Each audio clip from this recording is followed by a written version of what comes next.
So, hello everyone. This is a hopefully short video.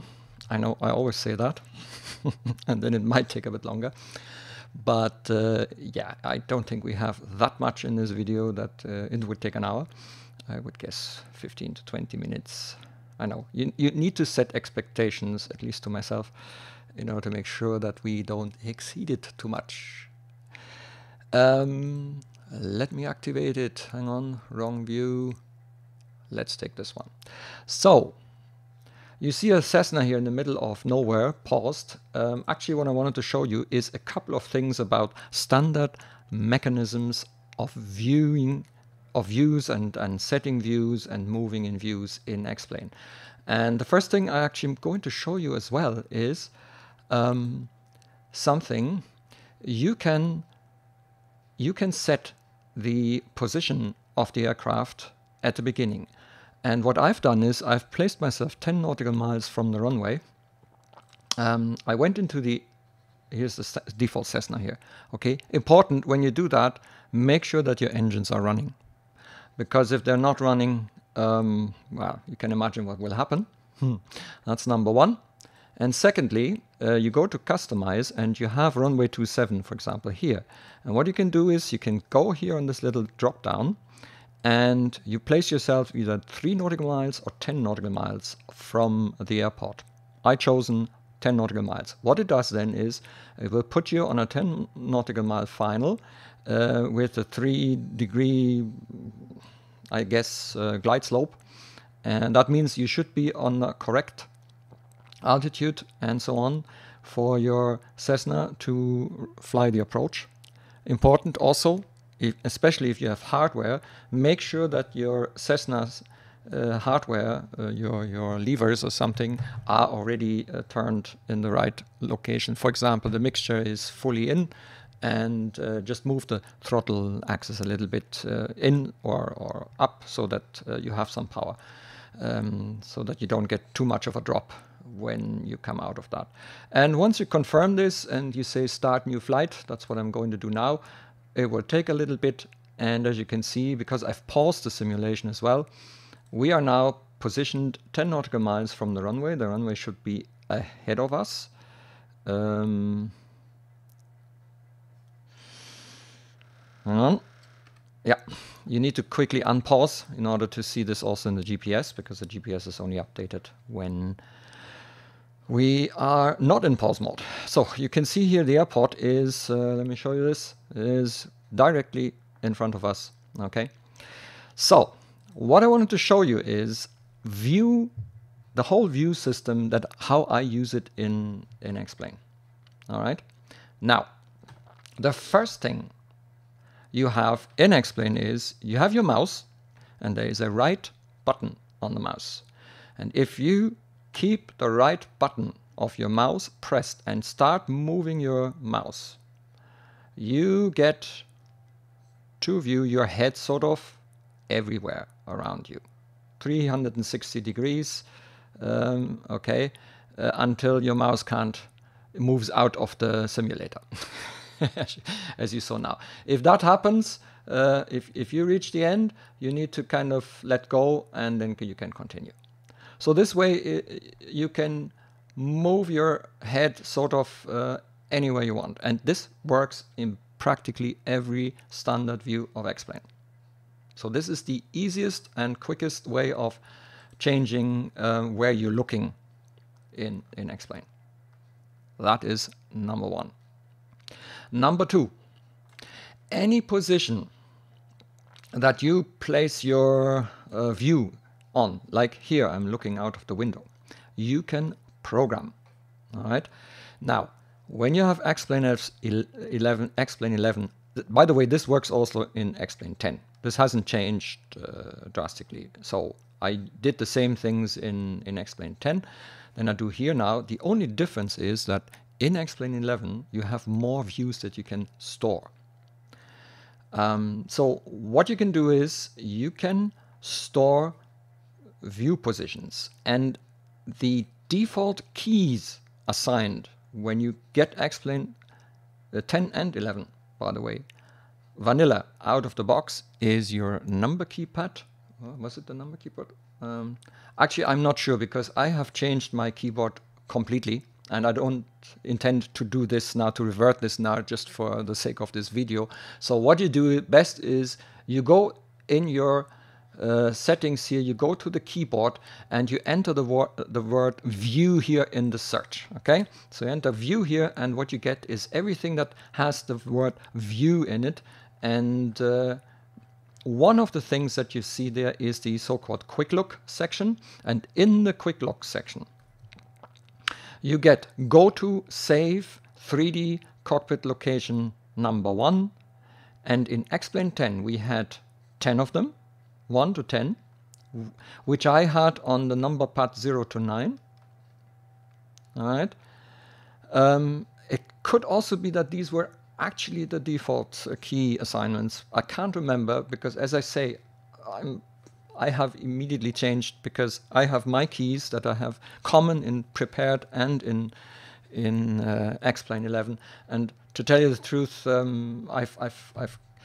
I've used mainly FSX style key assignments and done away with everything, or with most of the stuff that XP has defined, because it would confuse me to use completely different keys in different simulators, more than I'm already confused when I switch.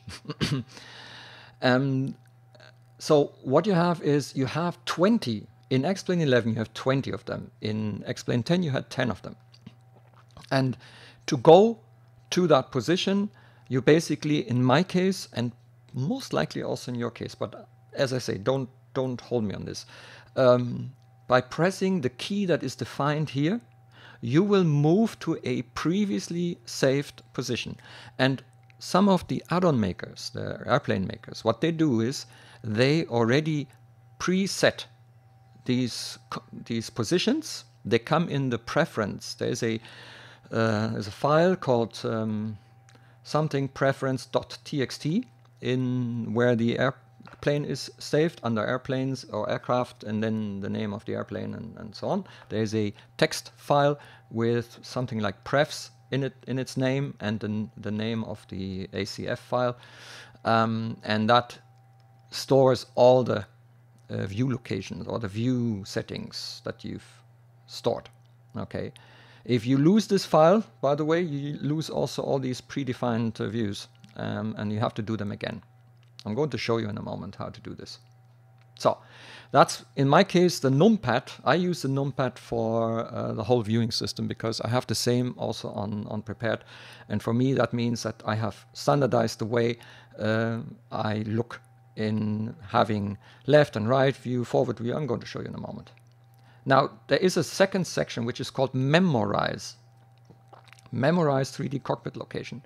And that is the other side. That means if you haven't yet defined your views, or if you want to change things, you define a key that overrides or sets this view for the very first time.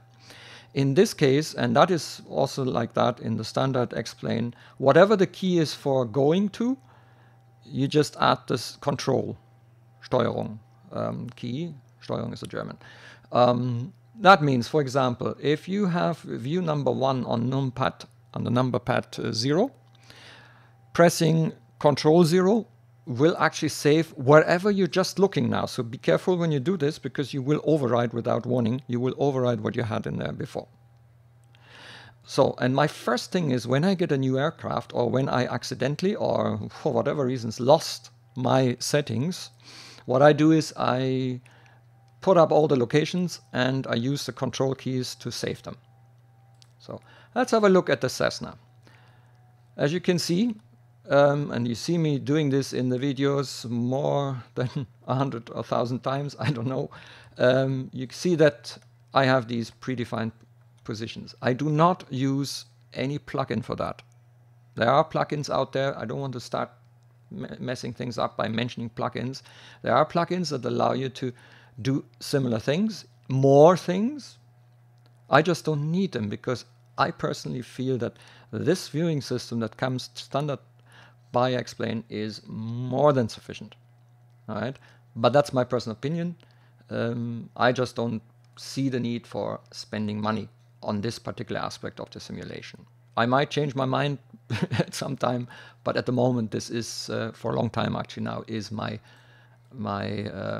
attitude towards this. Okay, so and the combination of my predefined views, yeah, and the mouse thingy gives me most of my view inside the cockpit.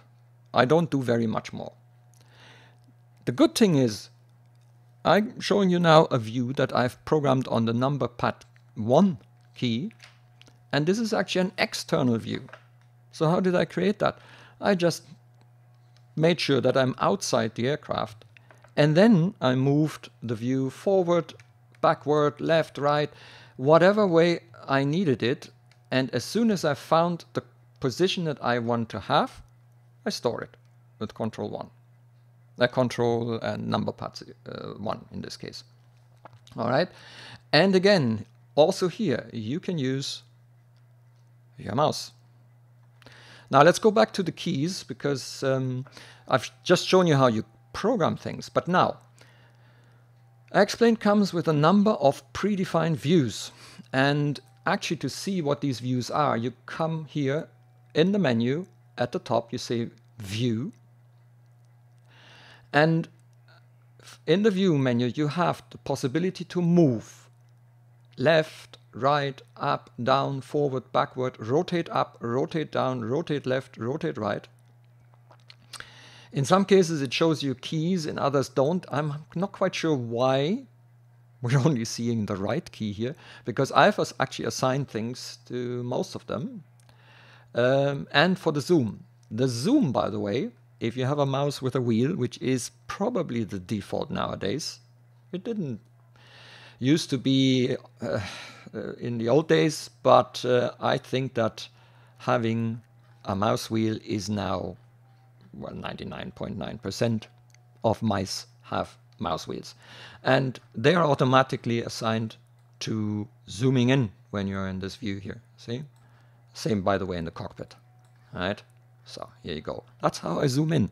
I use my mouse key, my mouse wheel, and yeah, very easy. And this basically comes out of the box. You don't have to do anything to get this. You just need to use it. Right, so let's look at the other view aspects. Here you have change view, that means internal. Now, internally we have the default view, which is basically the forward with 3D panel, and they have assigned a key, and I think these are standard. I haven't changed those. Shift 9. Shift 9 gives you the view forward, okay, with 3D panel. That's the standard view, and you should probably not overwrite the Shift 9 key or whatever is in there, because you need at least one view yet you can reset your things to. If you take this away and you don't have a key assigned, you can still do it, but you have to come up here and you need to actually actively select it. The other one is the forward with 2D panel. Now let's face it, it looks like the same, but you can't move it, by the way. So they simulate 2D panel on. Nowadays, this is actually an artifact from the past. Forward with hood, yep, you in theory could blend in a hood and see this, but tell you the truth, I've never used this. And then there is the forward with no display, and that is something that you may use if you have some real simulator setup and you just want to have the picture and not any kind of airplane related things here, 3D stuff. So that's the internal views. Now let's go to change external. We have a linear spot. It's a spotter plane basically. We have a still spot, a runway, a circle, a chase, a tower view, a ride along, a track weapon, and a free camera. Now, linear spot. I lost the programming of this key because I accidentally used it for something else. So for the moment, I do not have a key, but I think it's Shift 1. So if you go on the linear spot, what you will see is that you look at your aircraft. You can now use no keys to change. That means no matter what you have defined as standard shift forward, backward keys, I'm going to show you them in a moment, will not work in the linear spot. Okay, What you can do though is you can use your mouse and you can use the zoom. And this is what it looks like. Okay, you will see the aircraft and it tries to keep the aircraft in the middle of the plane, but the linear spot is actually fixed in position. That's why you can't change it. All right, let's stop this. So the linear spot is fixed to the position where it was when you pressed the key or entered that view, and then it will focus on the aircraft, but it will not follow it.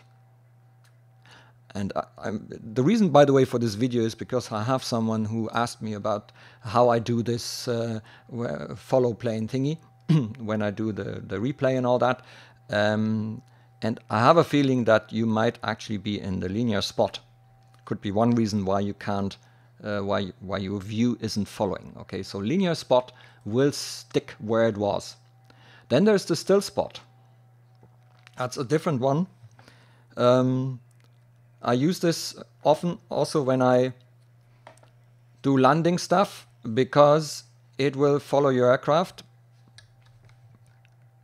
but again, it stays on a particular position. The thing is, you can actually change the view, and that's what I do. And you can even change the position of the spot. It just doesn't follow the aircraft in the way that it sticks behind its tail and follows it directly, okay? But as you can see, we are going down with our viewing angle. So you can actually change the exact position of the spotter in this case, right? And when the aircraft comes towards you, you will see it. So that's one of the views I use when I try and give you a landing perspective. I try and create a spot position. And by the way, you can store this the same way I've told you at the beginning. Right? So that is the still spot. You can place yourself on the runway. In this case, that wouldn't help much because it places itself on the nearest runway of the aircraft. Let's pause the aircraft, otherwise we might be falling out of the sky here. What you can do is here, you can, in limits, you can change the position, but for example, on the runway view, you cannot go up. And it is focused on your airplane. That means when it comes in, and that's another view I use for landing shots, it will follow your aircraft and kind of try and follow the aircraft. And then I often use the zoom to kind of zoom in closer, right? But again, it's not following. This is following like in chasing it, all right? Okay, so next is the circle. Now, the circle is one of the views that where you're actually linked to the aircraft. So let's do this, and it will actually stick in the position.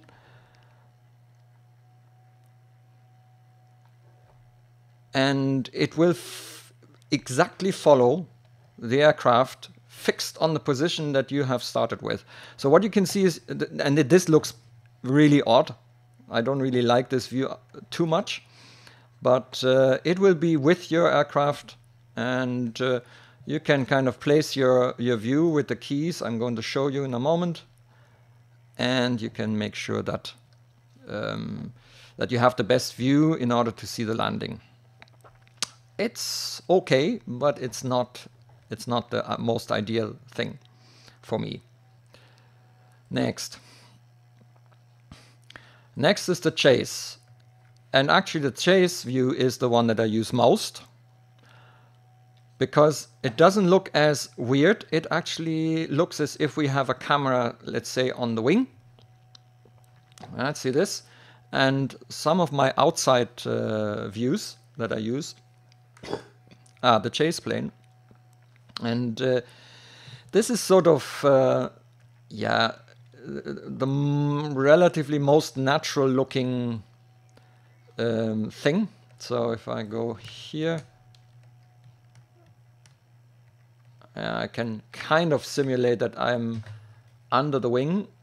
Doesn't always work like this, but now if we make changes, it looks a bit like we are a camera on the aircraft wing, and it looks probably the most realistic, because Lamina for some reason has created all these views that look unnatural. What you would like to have is like an aircraft that is flying close to you, and in FSX they've done that really well. Standard view also, or prepared, where you have the kind of chase plane thing, and it needs some time to react to your movement, which gives you the impression that you're in another airplane. And when we turn, then shortly after that, the airplane follows you, and that looks actually quite natural in FSX and prepared. Whereas here we don't have such a view. That is something that you may get with a payware plugin. I'm not even sure you need to have the payware version of it, but I still think that this view is probably the best, and this is actually the one I use most of the time if I want to follow the airplane. All right. Now there is also the tower view. That one depends very much on your scenery design, and in a lot of cases the tower is not really a very good one. And then there's also the ride-along. All right. And the ride-along is almost like the chase plane. Okay. The thing is, in the chase plane, you saw that I couldn't get very close to the aircraft. So the ride-along actually allows me to really place the camera under the wing. It's actually the one that I use for any kind of outside view that I define, such as this one. Okay, so this actually uses the ride-along because it allows me the most freedom in positioning myself in and around the aircraft and faking kind of as if I have a camera. So ride-along view is for this kind of stuff. There's also the track weapon. To tell you the truth, we don't have weapons, and I'm actually not quite sure what it would do, since I have never used this, so I have no idea. And the third one is the free camera. The free camera you can put anywhere, and when you activate it, you will actually be stuck to a particular position, and the aircraft goes away. So the free camera is another of these views which don't allow you to actually follow the plane. The only thing, it doesn't even move the head, sort of, okay? It doesn't follow the plane, but you can move the free position anywhere. So what you could do is you could define yourself a position at a particular airport and program this like any other view. So now, as you can see, we are losing our aircraft because it is flying a large turn here. Okay, it's coming back to us. And the free view can be placed anywhere, in any altitude, in any position. Yeah, you can use your mouse again to move it. I use it sometimes, but actually quite rarely. So the two views that I use for my chase and ride along, sort of, these are the two that I use for creating my views that you usually see. Now let's have a quick look at some other keys. Now, there are a number of manipulate view keys. So what you can see here, and you should check on your installation, if and which keys are actually defined. If you do not have a joystick with a lot of buttons, or you don't want to use your joystick to assign view keys to it, like I do, by the way, then you need to make sure that all the views that you need to have, or the view manipulations, have a key assignment. These, I think, are pretty standard, right? The left, for some reason, got lost. I'm not quite sure why that is. So the move view right, move view left, this should actually be on the left key. I've lost this somehow. And you see, fast is always shift left, left, There's also a slow one, so for very fine-grained movement I don't use this. This is move right fast. This is move view up fast, shift up, and I also have some move view forward. Move view forward, and I actually realized that I haven't yet programmed. I actually programmed shift control up to do a forward fast, and since I have to do this for every profile, I keep having to program them again and again, because in the profiles that we have here, active profiles, okay, if you've started without these defined, then the profile has saved it. If you have a lot of profiles like I do, because I do one for every type of aircraft, and you're forgotten at the beginning and you copy from a profile that doesn't have these, you need to go into every single profile and program them. Yeah, it's a bit of a homework, but it's okay. So move, view, down, up, backwards, forwards. So you need to program these keys in order to move your views, all right? But what you can also do is, and that's what I have done, I have a joystick. In this case, it's a Cessna yoke from Cytec. I have this for a long time. It's okay. It has its smaller disadvantages due to some null zone problems that I have with it. But overall, you have a lot of keys. And what I've done is I use the 3 and 4, which is basically the key here is a rocker where you can play left and right, okay, and forward and backward. Now, forward and backward I use for pitch trim. So forward is pitch trim down, backward is pitch trim up, but that's nothing to do with views.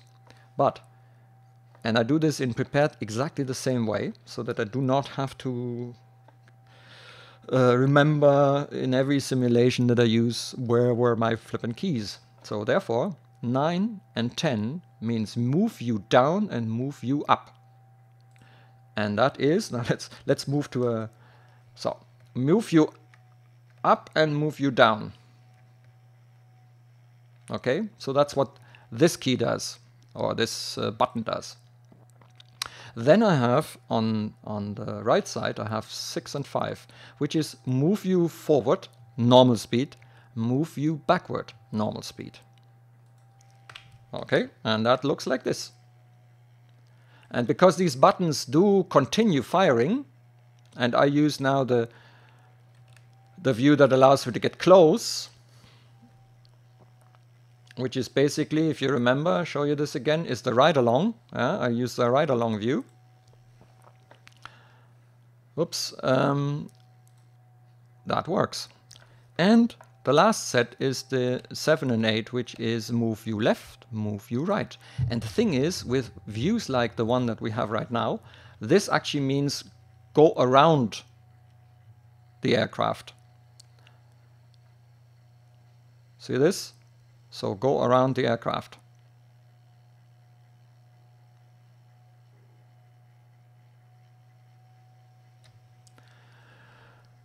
And this is almost now everything I have. Then I have also the rocker switch here. And what I do is, depending on the aircraft and the amount of preset views that I have, I use either 4 positions, they are standard. So the forward position brings me to my 3D cockpit location number 8, which is the 7 key on the number pad, which is the default cockpit view. Then number 7, that is the, hang on, yeah, do nothing, where are we here? Yeah, so this is number 7, which is the number 6 on my numpad, which is the right view. This is number 10, which is number 9. Number 5, which is number 4 on the numpad, which is the left view.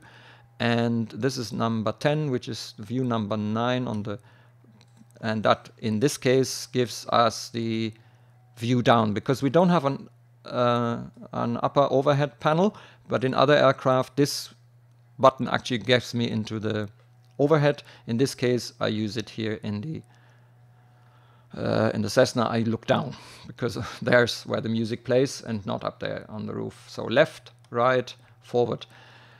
Okay, so that's for me my quick way of getting there. If you do not have joysticks like this, if you don't want to use the buttons like this, you need to make sure that all of these functionalities have a key assigned and that you know what the key is. I have another set of definitions because I have this old Logitech which is always beside me. I use it for nose wheel tiller and stuff like that. Unfortunately, as you can see, it is already quite jittery because it's an old joystick. I have it for many years. It was actually my first serious joystick that I got for FSX. It served me a long time, but it's now getting grandar here, and yeah, unfortunately, yeah, especially on the twist axis, you can see the jitter, and this in X-Plane, this actually is quite a problem. I can't use the twist anymore because it actually causes the aircraft to jolt left or right, and I haven't yet found a way to decently counteract this. In prepared, it's no problem because I define a null zone with FSU IPC, and the whole thing is no problem anymore. It kind of ignores the jitter because we have the null zone that only from a certain point on will it. And then I also linearize, so the jitters that you see in between, they are linearized by FSU IPC. This doesn't work in XP11. I've tried, so unfortunately I can't use the nose wheel tiller on the twist. I still have it here on the twist, but basically what I do now is that I use this axis, which is the left and right, which is still quite good, and it's not quite realistic, but on aircraft with a yoke, because I have these two, that's okay. Anyway, here I have some views defined as well. So for example, I'll show you quickly. So this always gives you the view here out of the window, and this gives me back my standard view for the cockpit. Okay, so I just assign these buttons on these predefined positions, and in some cases I actually add more of them, like the outside view, and on the side I have actually defined this view that I showed you before. It's called the ride along. I've defined also a button for that, and that's it. So with this combination, I do everything. And now what we can try is that I quickly place myself again on a 3 nautical mile. I place myself on a 3 nautical mile approach. Start new flight.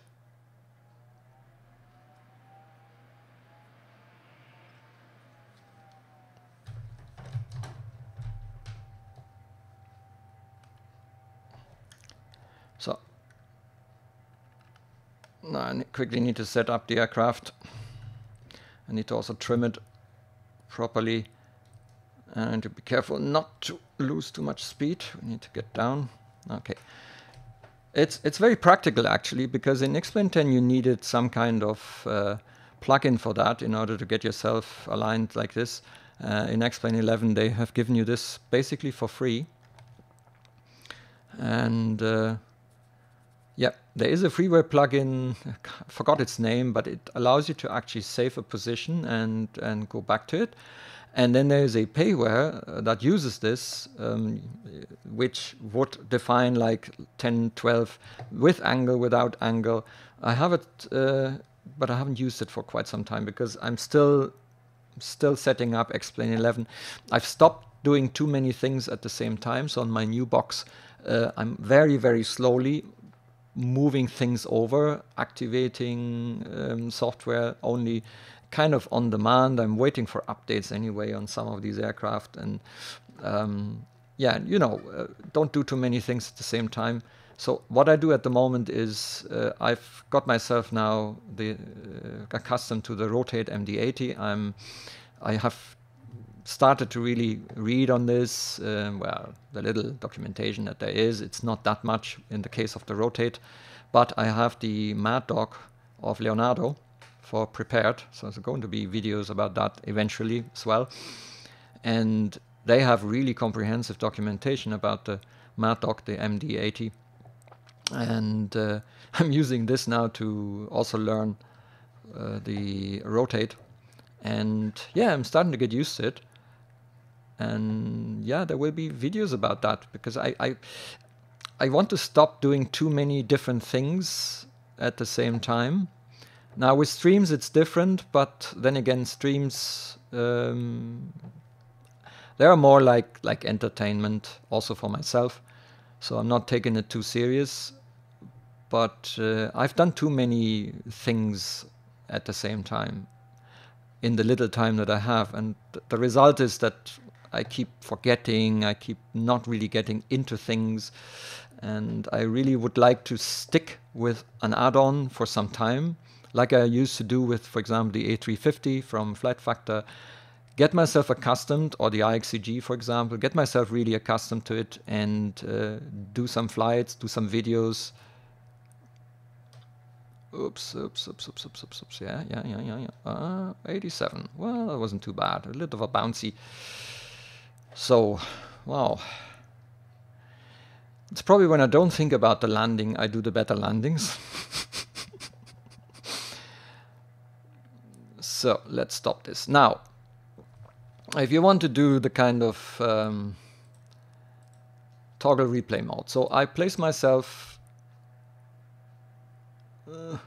let's move a little bit. So let's move to here. So that should be enough. Now, what possibilities do you have? First of all, and I see the video has got longer than I thought. First of all, you can place yourself on the tower view. That depends very much of how your aircraft is designed. This Aerosoft WC airport is not really suitable for that. You could place yourself as a free camera, so it takes the current position, and then with the view keys that I showed you before, in this case my buttons, you can actually move on this airport where you would like to be. This is the advantage of this view. The problem with this view is it will not follow the aircraft. That means it will always look in this direction. Okay, so when I start now, you see it does not move, and this is not a very comfortable viewing position. Therefore, it's not really suitable for that kind of thing. I could do the runway view, and I actually do, because the runway view you can move out with the keys on the buttons, and you can kind of move a little bit along so that you aren't at the beginning of the runway. And you can see it takes some time to set this up. And then often what I do is I try and keep the airplane sort of in the middle. And I zoom in initially, and then I let it come. And you need to be ready to zoom out again, because it could be that we're too close in. So there's the aircraft. I'm zooming out a little bit. And this view is probably one of the better ones to observe the landing. And then you need to zoom in a little bit. Wasn't too bad. You need to zoom in, otherwise it gets a little bit. And then you can zoom out again. So that's one possibility. Or, oops, so stop. Or you actually use this view. All right. This is the, I always Shift 6. I always forget what it's called. The ride along. Yeah, you use the ride along, which is my basically default view for outside, and you kind of place it so that you can see the important aspects of your airplane. Then you start this, you go along.